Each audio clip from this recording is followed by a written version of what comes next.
తెలంగాణ రాజకీయాల్లో తనదైన శైలితో విలక్షణమైన ప్రసంగాలతో అందరినీ ఆకట్టుకునే మాజీ మంత్రి చామకూర మల్లారెడ్డి ఇప్పుడు ఒక గడ్డు కాలాన్ని ఎదుర్కొంటున్నారు. గతంలో ఎన్నడూ లేని విధంగా అటు కేంద్రం నుంచి ఐటీ దాడులు, ఇటు రాష్ట్ర ప్రభుత్వం నుంచి కూల్చివేతల సెగ ఆయనను వెంటాడుతుంది.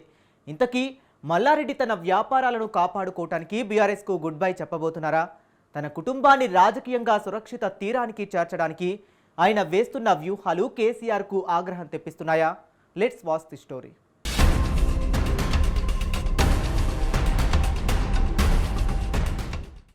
మాజీ మంత్రి చామకూరి మల్లారెడ్డి జీవిత ప్రస్థానం ఒక అద్భుతమైన సినీ కథను తలపిస్తుంది. పాల వ్యాపారంతో తన ప్రయాణాన్ని ప్రారంభించిన ఆయన కష్టాన్ని నమ్ముకొని ఒక్కో మెట్టు ఎదుగుతూ నేడు దేశంలోనే పేరుగాంచిన విద్యా సామ్రాజ్యానికి అధిపతిగా మారారు. మల్లారెడ్డి నేడు అనుభవిస్తున్న ఈ కోట్లాది రూపాయల సంపదకు, రాజకీయ పలుకుబడికి పునాది ఆయన స్థాపించిన విద్యా సంస్థలే.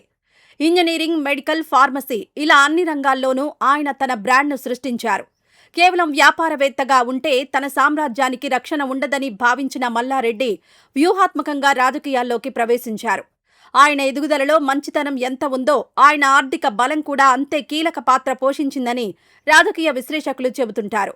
తన విద్యా సంస్థల్లో వేలాది మందికి ఉపాధి కల్పిస్తూనే మరోవైపు రాజకీయాల్లో తన ముద్ర వేసేందుకు ఆయన నిరంతరం ప్రయత్నిస్తూనే ఉన్నారు.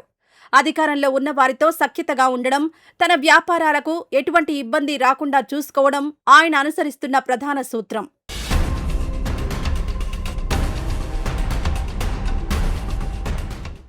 మల్లారెడ్డి రాజకీయ ప్రస్థానం 2014లో అత్యంత ఆసక్తికరంగా ప్రారంభమైంది.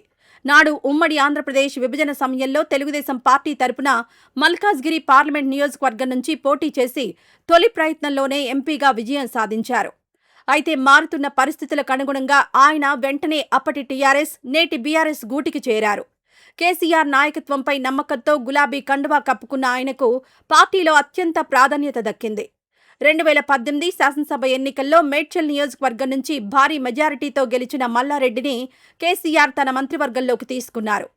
కార్మిక శాఖ మంత్రిగా ఆయన చేసిన పనులు, సభల్లో ఆయన మాట్లాడే తీరు రాష్ట్ర వ్యాప్తంగా చర్చనీయాంశమయ్యాయి.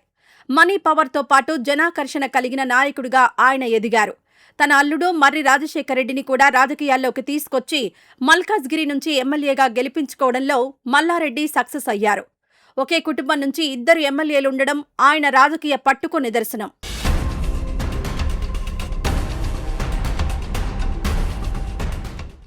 రెండు 2023లో తెలంగాణలో అధికార మార్పిడి జరిగి కాంగ్రెస్ ప్రభుత్వం పగ్గాలు చేపట్టినప్పటి నుంచి మల్లారెడ్డికి కష్టకాలం మొదలైంది.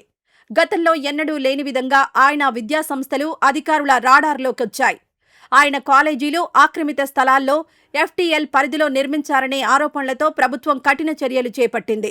కొన్ని భవనాల కూల్చివేతలు జరగడం మల్లారెడ్డిని తీవ్రంగా కలవరపెట్టింది. అటు కేంద్రంలోని ఆదాయ పన్ను శాఖ కూడా ఆయన విద్యా సంస్థలపై నిఘా పెట్టింది. గతంలో జరిగిన ఐటీ దాడుల సెగ ఇంకా చల్లారకముందే మళ్లీ ఐటీ అధికారులు తన వ్యాపార లావాదేవీలపై దృష్టి సారించడం ఆయనకు కంటి మీద కునుకు లేకుండా చేస్తోంది. అటు రాష్ట్ర ప్రభుత్వం, ఇటు కేంద్ర దర్యాప్తు సంస్థల నుంచి ఒత్తిడి పెరగడంతో తన వేల కోట్ల వ్యాపార సామ్రాజ్యం కుప్పకూలిపోతుందేమోనన్న భయం ఆయనలో స్పష్టంగా కనిపిస్తోంది. అందుకే తనను తాను కాపాడుకోవడానికి ఆయన ఇప్పుడు అన్ని రాజకీయ పక్షాలతో సత్సంబంధాలు నెలకొల్పుకునే పనిలో పడ్డారు.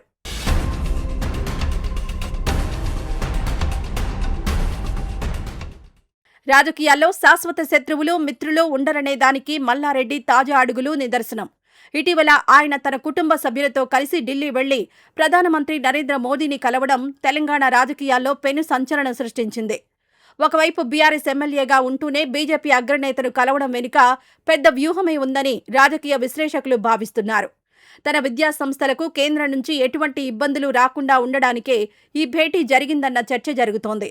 దీనికి తోడు తన కోడలిని బీజేపీలోకి పంపేందుకు మల్లారెడ్డి రంగం సిద్ధం చేసుకున్నట్లు ప్రచారం జోరుగా సాగుతోంది. కేంద్రంలోని అధికార పార్టీతో సత్సంబంధాలుంటే ఐటీ దాడుల నుంచి ఉపశమనం లభిస్తుందని ఆయన ఆశిస్తున్నారు. ఒకవైపు కేసీఆర్ పట్ల విధేయతను ప్రకటిస్తూనే మరోవైపు బీజేపీకి దగ్గరవ్వడం ద్వారా తన వ్యాపారాలకు రక్షణ కవచం నిర్మించుకోవాలని మల్లారెడ్డి చూస్తున్నారు. అయితే ఈ 2 పడవల ప్రయాణం ఆయన రాజకీయ భవిష్యత్తును ఏ తీరానికి చేరుస్తుందో అన్న టాక్ రాజకీయ వర్గాల్లో వినిపిస్తోంది.